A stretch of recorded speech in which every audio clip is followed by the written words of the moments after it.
Tell me about yourself. I'm Sahil Abbas, and I'm a mechanical engineering graduate with a hands-on experience on mechanical maintenance. Proficient in analyzing defects and preventive maintenance acts on equipments. So while I was working as a junior engineer role, so I was my work was totally on the equipment and basically, to be precise, into the design. Because of that, I got interested in doing a master's in designing. So I have opted for master's and gone in a US country. So unfortunately, because of some medical issues, I had to come back in after completion of one course here. So right now I'm transitioning into the IT sector. I am looking forward to it. So you are into Azure Cloud and DevOps, right? Azure Cloud and Yeah. DevOps, right? Can you rate yourself in about with a scale of 5 in cloud especially? In cloud, yeah, I can say 4. Okay, right. So I have one scenario. I have my servers across the globe. I have web servers across the globe.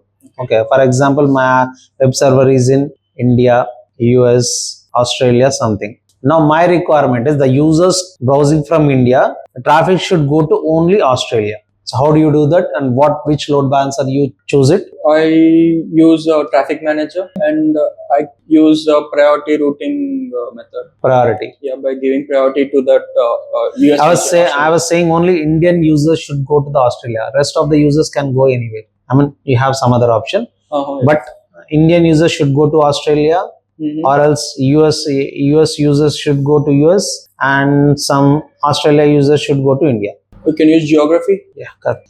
So, what do you understand by recovery service fault?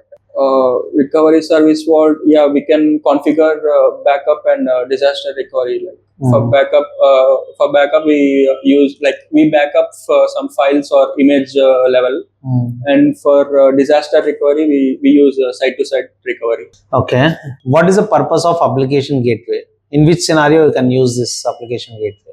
Say if my workloads are in different servers, so I use application gateway so that it knows that one of its feature is that URL path based routing. So I use application gateway. The purpose of application gateway is that. Okay. In which OS layer it works? 7, which is an application layer.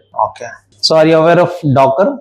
Yeah. Okay. So I would like to log in into the Docker container. Which is the best practice to log in into the Docker container? EXEC, Docker EXEC is the best one, I think, because of that command, a child bin bash is created. So if you exited from the container, the main parent container is still running. So you don't need to exit from the main container, the parent container. Okay. What is IT? It's an interactive terminal. Okay. So it is used to bring the background running process into the foreground, like the OS into the server type. So when you use Docker run -d, what happens exactly? Docker run is a combination of a couple of commands, and D is detached. So if I use both, so my container is created and it's running, and I'm out of the container. So the container doesn't go into the exit mode.